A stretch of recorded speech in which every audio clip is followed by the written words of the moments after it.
Let me ask you a question. Do you ever hear English speakers talk and feel a small pressure in your mind like something is blocking you? You know the words. You understand the meaning.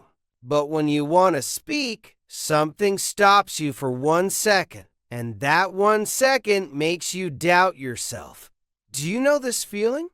Many learners feel it, especially when they need to choose between in, on, and at. These 3 little words look simple, but they can make even confident learners feel unsure.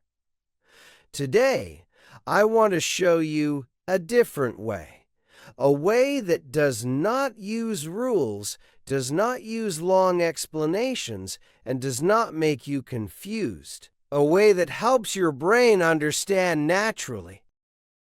Before we begin, let me ask you one more question. When you think about English, do you try to remember long lists and big rules? Do you think about time and place and surface and all those terms? If you do, you are not alone. Many learners try to memorize rules. But here's a truth your teachers may not have told you. Your brain does not like rules. Your brain likes images. Your brain likes simple, strong, clear pictures. And when you learn English with pictures, everything becomes easy. You do not need to think before speaking. You do not need to worry. You simply know. So today, I want to give you 3 images. Just 3. A box, a table, and a point. These 3 pictures will help you understand in, on, and at in a natural, simple way. Think of in as the box. You are inside. Think of on as the table. You are on a surface. Think of at as the point. You are at a location, a point in time, a point in space. These pictures are simple, but if you connect them to the sound of the words, your brain will remember them forever. Let's take it slow. Close your eyes for 1 moment and imagine a box. A small, comfortable box. Now say with me, in the room, in the car, in the city, in a box, in January, in the morning. Each of these is a space that feels like inside. Your brain understands it without thinking. Now imagine a table, a flat surface. Say with me, on the table, on the bus, on Monday, on the wall, on my desk.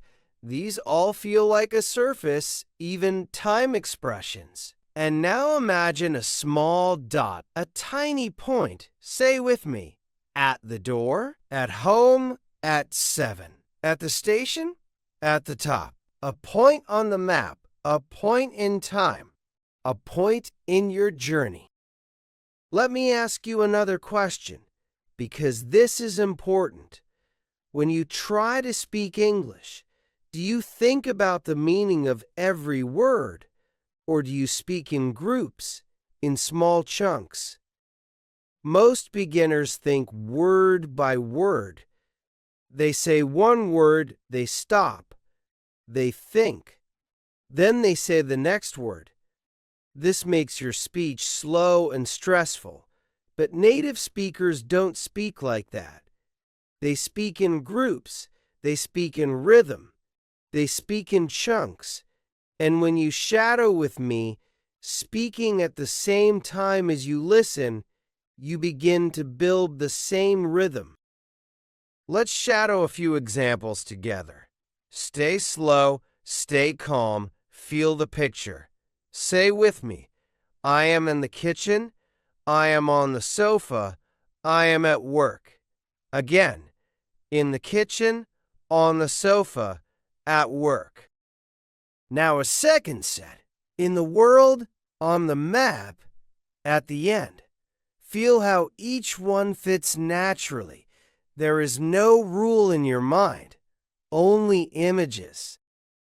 Now imagine a normal day in your life. You wake up in the morning. You look around and say, I am in my room. You walk into the kitchen and say, I am in the kitchen. You put your phone on the table and say, it is on the table. You look at the time and say, my class is at 8. You go outside and say, I am at the bus stop. You sit on the bus and say, I am on the bus. You arrive at work or school and say, I am at school. This whole routine uses in, on, and at many times. That is why learning these three well makes your English feel more confident and clear. Let's go deeper, but still simple. Repeat these slowly. In my bag, on my desk, at the office, in the class, on the chair, at the window, in the water, on the beach, at the sea. The more you shadow these, the more natural they become. Your mouth begins to learn the rhythm. Your ear begins to notice the sound. Your brain begins to relax. Instead of thinking, you simply say, let me tell you a real story. I had a student named Sarah. She was a beau when she started. She knew many English words, but she always stopped at prepositions. She would say things like, I am, in, on, at, home. She looked confused. She felt embarrassed. She told me, I understand English, but I cannot speak it. I told her something important. You can speak. You just don't know the pictures yet.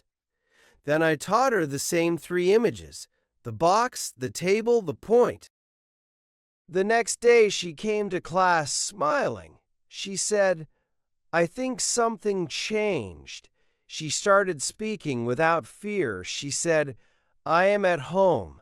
My bag is on the sofa. My brother is in the room. Perfect, clear, natural. She did not think. She just saw the picture and spoke. In 1 week, she used the prepositions correctly in her real life. She sent me a message. I am at the doctor. I am in the waiting room. My phone is on the chair. Perfect English from an A1 learner, all from 3 simple pictures. Let's continue shadowing. Stay slow. Repeat with me. In the box, on the page, at the door. In the park, on the street, at the corner. In the restaurant, on the menu, at the table. These are real daily sentences. The more you shadow them, the more you build fluency. Now I want you to imagine another small story with me. Imagine you are traveling. You arrive at a train station. You say, I am at the station. You check your ticket. It is on the paper in your hand.